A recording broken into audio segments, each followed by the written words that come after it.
Philippe! Je sais où tu te caches! Viens ici que je te bute, enculé! Ta gueule! J'en viendrai pour toi, Bennett. On t'a sonné, toi? Pour moi, il y a déclaration de guerre. Mais c'est pas vrai de voir des machos pareils. On a frôlé la catastrophe, hein? Si tu pointes encore, tu peux être sûr que tu repars avec la bite dans un Tupperware. Toi, tu me ranges ce couteau et tu fermes ta gueule. Bien joué, trou de balle. Merci, sœur. Salut à toutes et à tous et bienvenue dans ce nouvel épisode en mode What the fuck de retour à l'écran. Moi c'est Max et aujourd'hui je vous propose de remettre en lumière l'un des cartons de l'ère VHS, une série B choc que tout le monde s'arrachait dans les vidéoclubs en plein cœur des années 80 et dont le sujet reste toujours aussi polémique aujourd'hui. Ce film c'est Le Droit de tuer aka The Exterminator de James Glickenhaus avec Robert Ginty et Steve James. Sorti dans les salles françaises le 24 février 1982, il s'est intercalé entre deux autres films déjà remis en lumière dans Retour à l'écran, 1000 milliards de dollars sorti une semaine plus tôt, et Wolfen qui lui a succédé une semaine après.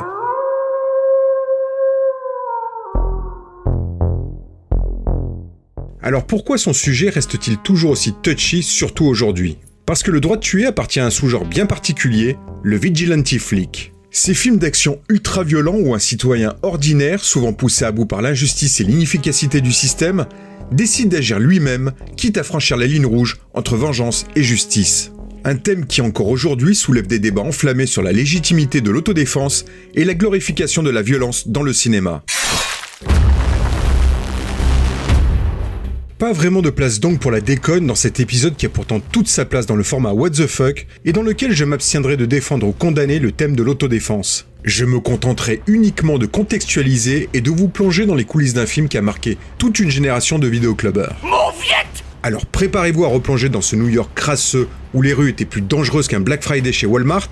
Entre fusillade, vengeance explosive et justice au lance-flammes, Le Droit de tuer n'y va pas avec le dos de la cuillère. Mais attention, derrière ces allures de série B bourrine, le film soulève aussi des interrogations pas si débiles que ça. Quand la société ne protège plus les citoyens, jusqu'où peut-on aller pour réparer une injustice ? Est-ce qu'un homme seul a le droit de prendre les armes ? Ou est-ce qu'on sombre direct dans le fascisme de quartier ? Bref, on appuie sur play et on rembobine l'histoire du Droit de tuer. Avant de rentrer dans les détails de sa production, Le Droit de tuer, ça raconte quoi ?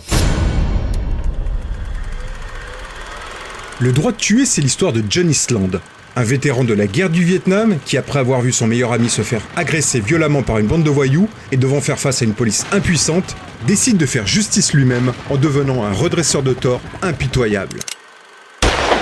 Armé jusqu'aux dents et déterminé à éliminer les criminels qui gangrènent New York, John plonge dans une spirale de violence où chaque règlement de compte le rapproche un peu plus de la folie et de l'isolement. À mesure que son carnage attire l'attention des médias et des autorités, la police se met à sa poursuite, cherchant à arrêter celui que certains considèrent comme un héros et d'autres comme un dangereux criminel. Mais jusqu'où ira-t-il pour imposer sa propre justice et à quel prix ? Les élections ont lieu dans 2 mois à peine. Voilà une histoire dont la CIA se serait passée. Il va falloir que vous interveniez. Que voulez-vous qu'on fasse ? L'intérêt national exige qu'on se débarrasse le plus vite possible d'un individu capable d'un tel forfait. Je vois. On l'arrête et on lui fait un procès. C'est une solution, mais ce n'est pas celle à laquelle je pensais. Oui, je m'en doutais. Un procès pourrait bien sûr remettre bien des choses en question.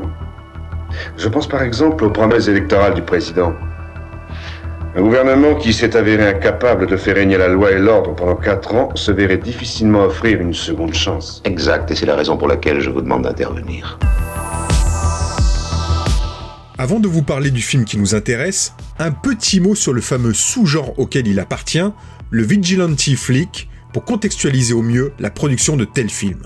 Des films mettant en scène des personnages ordinaires qui, face à une justice jugée inefficace ou absente, décident de la rendre eux-mêmes, souvent par la violence. Ils traduisent avant tout un malaise sociétal profond aux États-Unis, notamment au milieu des années 70.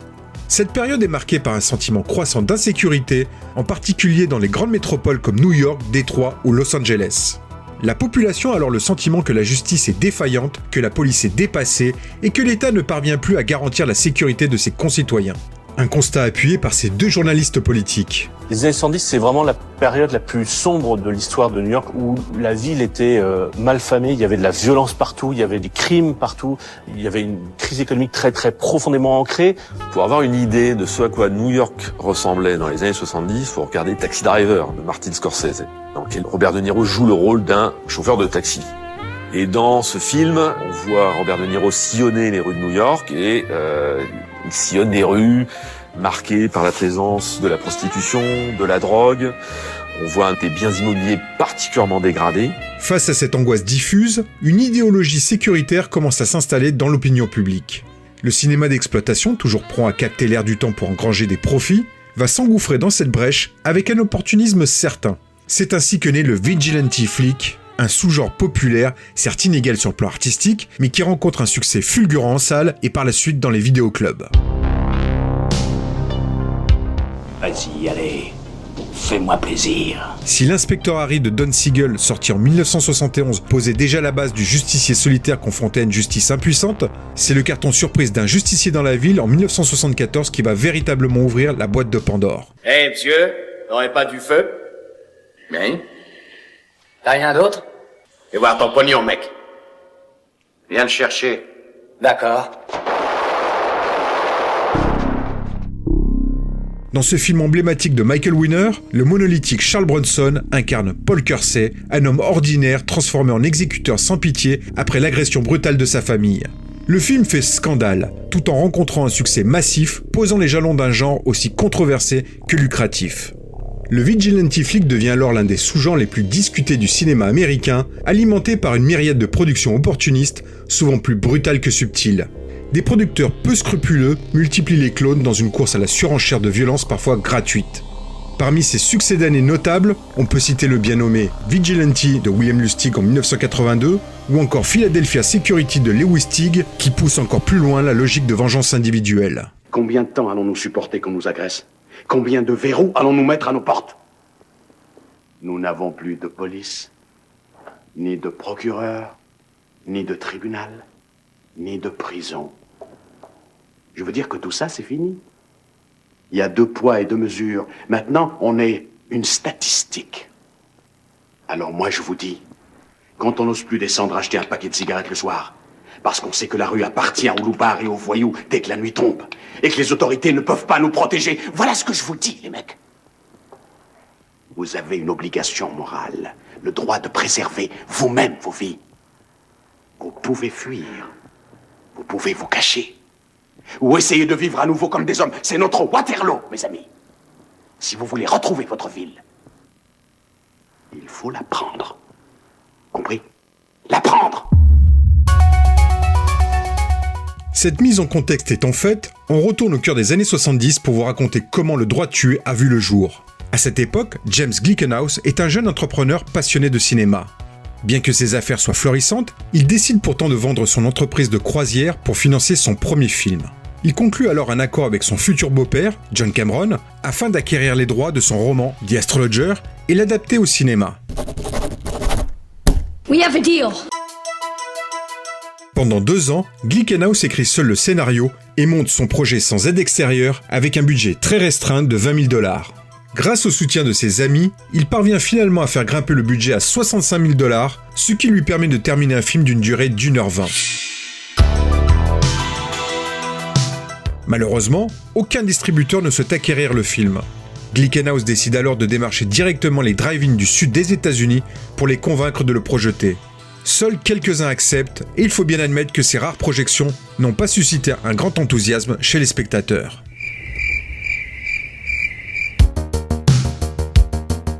Loin d'être découragé par cette première expérience, Glickenhaus la considère comme un véritable apprentissage. Avec le recul, il réalise que sur les 79 minutes de son film, 60 sont constituées de dialogues interminables. Les scènes d'action étant les seules vraiment réussies, il décide que son prochain film sera presque exclusivement centré sur l'action. Jusqu'en 1979, il cherche le sujet de son nouveau film dans l'actualité d'un pays traversant une période troublée, marquée par une violence croissante, en particulier dans les grandes métropoles. Un jour, un fait divers retient son attention. Le droit de tuer est né après que j'ai lu un fait divers à propos d'un jeune homme qui s'était fait agresser et qui en était resté paralysé.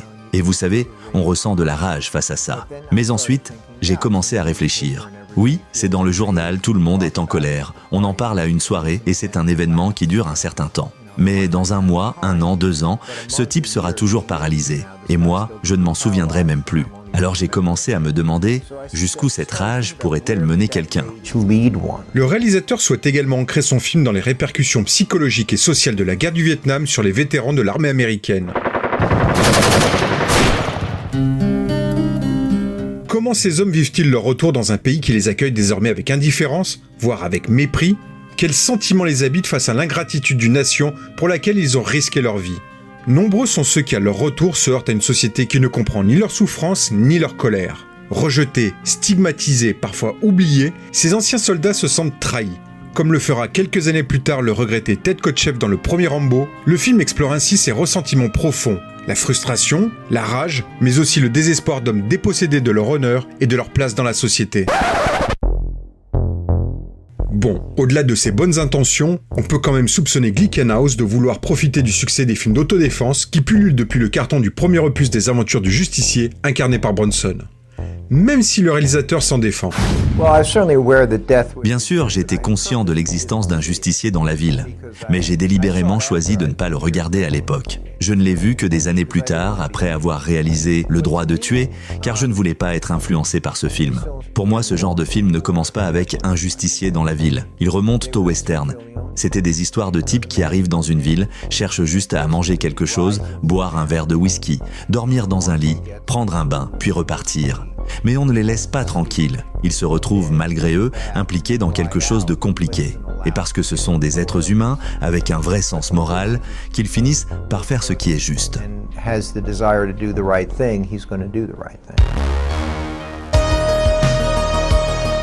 En très peu de temps, Glickenhaus écrit son scénario avec l'idée en tête que son héros ne serait pas incarné par un acteur charismatique, au physique imposant, mais par quelqu'un qui ressemble à Monsieur Tout-le-Monde.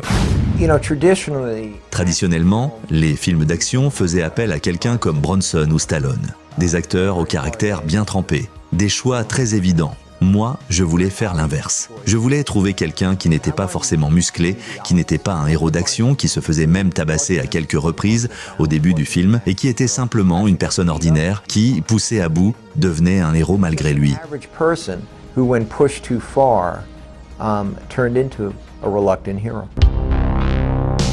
Le premier choix de Glickenhaus se porte sur l'acteur Joseph Bottoms, notamment vu dans la production Disney Le Trou Noir.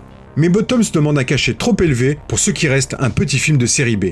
Le réalisateur, associé à son ami et producteur Mark Buntsman, a en effet réuni un budget modeste de $2 millions apporté par la société de production Avco Embassy, la même qui était derrière Fog de John Carpenter, dont je vous avais raconté l'histoire dans un précédent épisode. Au suivant. Au suivant. Glickenhaus se tourne alors vers Robert Ginty, un acteur jusque-là habitué au second rôle au cinéma et à la télévision, qui accepte d'incarner le vétéran justicier, voyant là l'occasion de jouer son premier rôle en tête d'affiche. Qu'est-ce que tu fais? Je cherche des copains à toi. Écoute-moi, ce matin, un de mes copains s'est fait attaquer. Je crois que c'est eux qui ont fait le coup. Fais pas ça. Arrête. On a un club où on va tous, c'est près de Barclay. Si tu m'as menti, je reviendrai. Pour jouer le rôle de son ami, victime de l'agression qui déclenchera sa folie meurtrière, le réalisateur choisit Steve James, alors inconnu et qui deviendra plus tard l'un des héros de la saga American Warrior, dont je vous ai là encore largement parlé dans de précédents épisodes. Pourtant, Steve James a été initialement sélectionné pour un autre rôle. À l'origine, je n'avais pas pensé à Steve pour ce rôle. Il avait auditionné pour le rôle du barman. Il est venu, il a lu son texte, et je me suis dit « Waouh, ce gars est vraiment un bon acteur ». Au départ, quand j'avais écrit le personnage, je l'avais imaginé comme étant hispanique. Puis j'ai commencé à réfléchir, et je me suis dit « Pourquoi se limiter à cette case ? Le fait qu'il soit noir ou non n'a aucune importance ». Alors je lui ai donné ce rôle et j'ai simplement modifié le script en conséquence.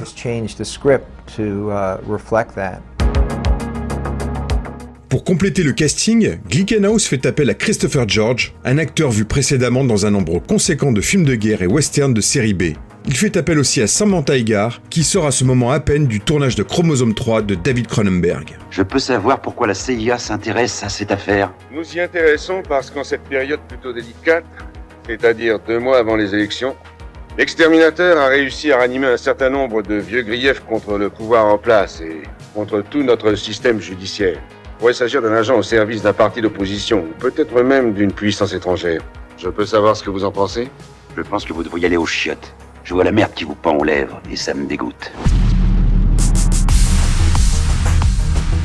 Le tournage du Droit de tuer débute le 10 septembre 1979 avec les prises de vue de la séquence d'ouverture du film. Cette scène censée se dérouler au Vietnam est en réalité tournée en Californie dans les Indian Dunes, un vaste site naturel dédié aux productions cinématographiques. C'est également là que 2 ans plus tard, l'acteur Vic Morrow et 2 enfants figurants perdront tragiquement la vie sur le plateau du premier segment de la 4ème dimension réalisé par John Landis. Une affaire sordide qui entraînera pour le réalisateur des Blues Brothers de longs et pénibles démêlés judiciaires. On vous racontera d'ailleurs cette histoire plus en détail dans un prochain grand format. C'est noté. Allez, on revient sur le droit de tuer.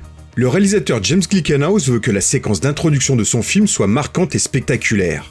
Il va d'ailleurs lui consacrer près de 20% du budget dont il dispose, soit 400 000 $ sur les 2 millions alloués. Au programme, balai d'hélicoptères, explosions, mais aussi une impressionnante décapitation confiée par Glickenhaus à l'un des maîtres du maquillage et des effets spéciaux animatroniques, Stan Winston. Si son nom ne vous dit peut-être rien, beaucoup d'entre vous connaissent forcément son travail. Il est notamment le créateur des ciseaux d'Édouard Romain d'Argent, du look du Predator ou du design des dinosaures de Jurassic Park. Mais son œuvre la plus célèbre reste surtout l'exosquelette du Terminator. Stan était certainement beaucoup moins célèbre à l'époque que ce qu'il est devenu par la suite. Mais il était génial, et il avait une vraie vision pour réaliser la scène d'ouverture et la décapitation. C'était quelqu'un de très agréable, j'ai vraiment apprécié, et nous sommes restés en contact pendant longtemps. J'ai toujours gardé un souvenir très affectueux de Stan. Toute l'équipe s'installe ensuite à New York pour le tournage du reste du film, profitant de l'atmosphère urbaine brute et chaotique de la ville à la fin des années 70, qui correspond parfaitement à l'univers sombre et violent voulu par Glickenhaus. À cette époque, la ville est marquée par une forte criminalité, des tensions sociales palpables et un sentiment général de déclin, ce qui offre un décor naturel et authentique, loin des studios aseptisés d'Hollywood. Pour moi, Le Droit de tuer, c'était une tentative de tourner quelque chose de proche du faux documentaire. Ce n'était pas une histoire vraie, mais ça aurait pu l'être. Et je l'ai filmé dans cet esprit. Beaucoup des personnes qu'on voit dans le film étaient simplement des gens de la rue. Bien sûr, j'avais quelques acteurs, mais sinon, on avait juste mis en place quelques éléments de décor. Honnêtement, je crois qu'il n'y a rien dans Le Droit de tuer qui ne soit pas ancré dans le réel. L'une des scènes, censée se dérouler dans un bordel, a été tournée dans une véritable maison close illégale située sur la 42e rue, tout juste fermée par la police. James Glickenhaus, convaincu que ce lieu offrait un réalisme bien supérieur à n'importe quel décor reconstitué, demande à y filmer.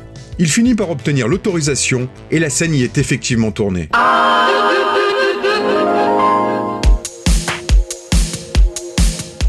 Pour promouvoir le film, la société de production et distribution Avco Embassy veut un visuel fort, immédiatement reconnaissable et surtout qui interpelle.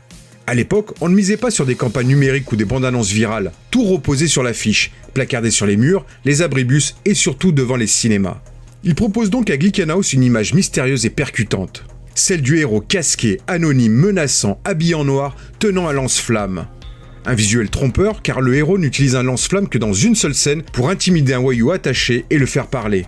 Qu'importe, l'affiche marque tellement les esprits qu'elle est par la suite reprise, copiée et même parodiée. Le Droit de tuer sort sur les écrans américains le 10 septembre 1980 et rencontre immédiatement un franc succès.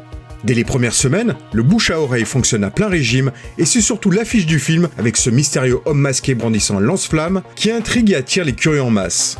Beaucoup de spectateurs se rendent en salle simplement pour découvrir qui se cache derrière cette silhouette menaçante. Wow. Malgré son budget modeste de seulement 2 millions de dollars, le film termine sa carrière en salle avec près de 35 millions de dollars de recettes aux États-Unis. Un véritable exploit pour un film de série B aussi violent et radical dans son propos. Si le public répond présent, la presse spécialisée, elle, est beaucoup plus partagée. Certains saluent la nervosité de la mise en scène et l'efficacité brute du récit, quand d'autres dénoncent un film réactionnaire, amoral ou même fascisant, à l'image de la polémique qui avait déjà entouré un justicier dans la ville quelques années plus tôt. C'est un scandale. Un scandale. Il faudra attendre plus d'1 an et demi pour que Le Droit de tuer débarque en France le 24 février 1982. Si sa sortie en salle se solde par un succès honnête avec un peu plus de 500 000 entrées, c'est surtout au cours de l'ère VHS que le film gagne son véritable statut culte. Distribué en vidéo par Hollywood Video, un éditeur bien connu des amateurs de série B et de cinéma d'exploitation, Le Droit de tuer devient un incontournable des vidéoclubs et s'impose comme l'un des fleurons du cinéma d'action urbain des années 80.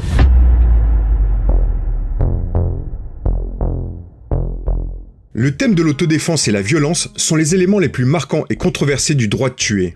Mais pour James Glickenhaus, cette violence n'est ni gratuite ni seulement spectaculaire. Elle est morale. Toujours selon lui, le personnage incarné par Robert Ginty ne tue pas par plaisir. Il agit selon une justice personnelle, brutale mais cohérente, née d'un monde où les lois ne protègent plus les innocents. Il déclare ne pas filmer un héros infaillible, mais un homme déchiré entre pulsions et principes. Pour lui, Ginty reflète ces pensées sombres que chacun garde pour soi, enfouies dans les recoins les plus obscurs de l'esprit. En somme, le droit de tuer ne se contente pas de montrer la violence. Il interroge notre rapport à la justice et à la vengeance. Et si, face à l'impuissance des autorités, nous étions tous tentés de devenir un jour l'exterminateur ? C'est ça, tout le cœur du film. Ginty n'est pas un sadique ou un psychopathe. Il essaie de vivre selon un code moral, à sa manière, même si les autres ne le font pas. Le réalisateur récuse toute accusation de cinéma fascisant. Au contraire, il défend un sous-texte libéral. Ici, la CIA n'est pas garante de l'ordre, mais incarne un pouvoir qui tente d'écraser la voix d'un homme du peuple. Toute l'ambiguïté du film est là. Le droit de tuer emprunte les codes du cinéma réactionnaire, mais les retourne contre les structures de pouvoir réelles. Ginty n'est pas un justicier d'extrême droite, mais un citoyen lambda abandonné par un système défaillant. Oui, je crois que le film est plutôt libéral, mais je n'ai jamais voulu faire une déclaration politique. C'est comme Bob Dylan, il ne voulait pas déclencher une révolution, il écrivait juste des chansons. Chacun y voit ce qu'il veut. Pour le droit de tuer, c'est pareil.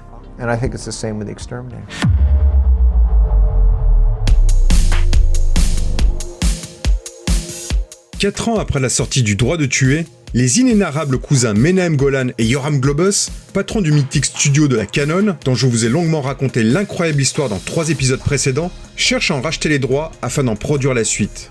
James Glickenhaus n'est lui pas du tout intéressé par l'idée d'une séquelle. Il revend alors les droits à son ami Mark Buntsman, qui accepte lui de s'associer avec la Canon, mais à une seule condition, écrire et réaliser lui-même cette suite qui portera le nom de Exterminator 2.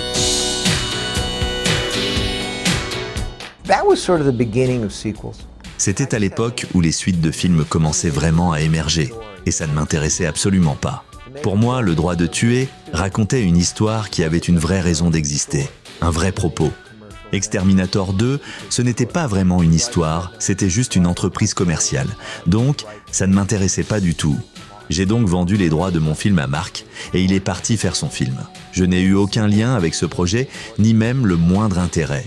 Pour moi, la vraie suite du droit de tuer, ce n'était pas Exterminator 2, c'était Rambo. Je ne veux pas dire que ces gars-là ont copié quoi que ce soit, pas du tout. Mais artistiquement, je pense qu'ils ont capté l'essence de ce qu'aurait pu devenir le personnage en se retrouvant dans une petite ville du Nord. Et là, il se retrouve replongé dans la même histoire. Ce film avait une vraie raison d'être. Il portait un propos, c'était un très bon film. Et pour moi, j'ai toujours pensé que Rambo, c'était en quelque sorte la véritable suite du droit de tuer. La Canon accepte le deal proposé par Mark Buntsman et alloue au néo-réalisateur, l'homme n'a encore aucune expérience derrière la caméra, un budget modeste inférieur à 2 millions de dollars.